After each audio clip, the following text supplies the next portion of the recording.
माझं नाव वैभव डुपेवार, मी professional doctor आहे आणि मी स्वतः एज्युकेशन सेक्टरसोबत रिलेटेड आहे. मी एज्युकेशन काउन्सिलिंग वगैरे करतो, मुलांचे करिअर काउन्सिलिंग करतो. माझे पण जसं टॅक्सवे एक जसं आहे फर्म आहे, तशी एक माझी एक फर्म आहे ज्याच्यामध्ये की मी 2-3 प्रोजेक्ट सायमल्टेनियसली रन करतो. याच्यामध्ये म्हणजे त्यामध्ये बरंच फायनान्शियली प्लॅनिंग असतील किंवा रिटायरमेंट प्लॅनिंग असतील, मुलांचं कन्सल्टन्सिंग असेल, माझं स्वतःचं काउन्सिलिंग वगैरे आहे. प्लस मी याच्यामध्ये हे करतो याच्यामध्ये. आणि मुलांना जेव्हा मी काउन्सिलिंग करत होतो त्यावेळेस मुलांकडनं मला एक प्रश्न यायचा नेहमी आणि मुलांच्या पॅरेंट्सकडनं पण यायचा. त्यावेळेस मुलगा हा पाठ करतोय, पाठांतर जास्त करतो मुलगा, परंतु त्याच्या लक्षात राहत नाहीये. परीक्षा जवळ आली की तो दिवस घेऊन अभ्यास करत बसतो. परीक्षा 2-3 दिवसावर आली म्हटलं की तो पुस्तक घेणार, बसणार, पाठ करत बसणार. म्हणजे तो एक प्रकारे पोपटपंची पाठ करतो. आणि हा जो अभ्यास आहे हा फक्त परीक्षेपुरता लक्षात राहतो. आणि माझं वैयक्तिक असं म्हणणं आहे की जेव्हा आपण जास्त पाठ करतो आणि जेव्हा आपल्याला पाठ केल्यानंतर जेव्हा आपण एक्झाममध्ये जातो त्यावेळेस आपल्याला समजत नाही की कुठला पॉईंट कुठं लिहायचा आहे आणि कसा लिहायचा आहे. माणूस कन्फ्यूज होतो याच्यामध्ये. त्यामुळे मार्क्स विद्यार्थ्यांचे कमी होतात याच्यामध्ये पाठांतर जास्त केल्यामुळे. आणि माझं याच्यामध्ये म्हणणं आहे की मी ज्यावेळेस ह्या प्रॉब्लेमवरती सोल्युशन घेण्यासाठी बऱ्याच ठिकाणी मी चॅनल्स किंवा मोटिवेशन्स किंवा एज्युकेशनबद्दल जे काही माहिती मिळते त्या एज्युकेशनच्या याच्याबद्दल मी माहिती घेत होतो. त्याच वेळेस मला बॅगलेसची एक ॲड दिसली याच्यामध्ये फेसबुकवरती, सोशल मीडियावरती, स्क्रोल पेजमध्ये. तर मी बॅगलेस ह्या नावालाच इम्प्रेस झालो. ज्याच्यामध्ये रजिस्ट्रेशन केल्यानंतर पुन्हा मला लक्ष्मी मॅडमचा फोन पण आला. लक्ष्मी मॅडमनी प्रॉपरली मला गाईड केलं याच्यामध्ये कसं आहे किंवा बॅगलेस काय काम करतं याच्यामध्ये त्यांनी सांगितलं. माझे बरेच प्रश्न होते कारण की मी लवकर कोणावरती ट्रस्ट ठेवत नाही.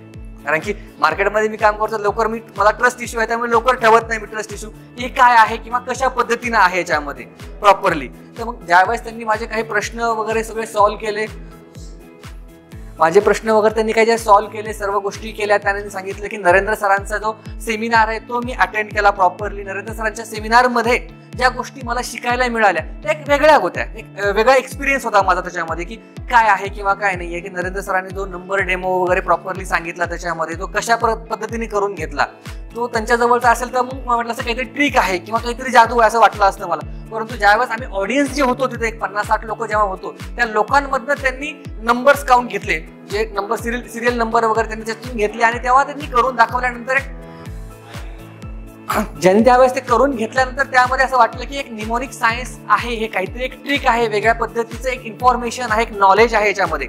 ज्या नॉलेजमुळं आपल्याला भविष्यात फायदा होऊ शकतो. आणि आज एज्युकेशन इंडस्ट्रीमध्ये याची खूप गरज आहे.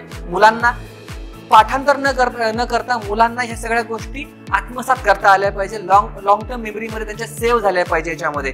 आणि ज्यावेळेस मी 4 दिवसाची ऑनलाईन ट्रेनिंग घेतली त्या ट्रेनिंगमध्ये पण मला भरपूर शिकायला मिळालं, भरपूर गोष्टी मिळाल्या, अपग्रेड झालं माझं पण नॉलेज याच्यामध्ये. त्यानंतर जेव्हा मी इथं आलो त्यावेळेस अजमेरला आल्यानंतर सुद्धा इथं प्रॉपरली जे हॉस्पिटॅलिटी किंवा जी सर्व्हिस मला इथल्या ग्रुपने दिली, टॅक्सवे ग्रुपने दिली प्रॉपरली याच्यामध्ये, ज्या खूप एक अमेझिंग एक्सपिरियन्स म्हणू शकतो किंवा खूप चांगला एक्सपिरियन्स आहे माझ्या इथला याच्यामध्ये. आणि मी नरेंद्र सरांचा स्पेशली धन्यवाद म्हणतोय कारण की त्यांनी जे मला एक मोटिवेटिंग दिले किंवा जे चार्ज केलं किंवा ज्याच्यामध्ये मला त्यांनी बऱ्याच गोष्टी मला सांगितल्या की मुलांसाठी काय करू शकतो किंवा कशा पद्धतीने आपण इन्फॉर्म त्यांना जनरेट करू शकतो. मी टॅक्सवे ग्रुपला परत एकदा धन्यवाद सांगतो कारण की त्यांनी मला त्यांच्यासोबत काम करण्याची संधी दिली याच्यामध्ये.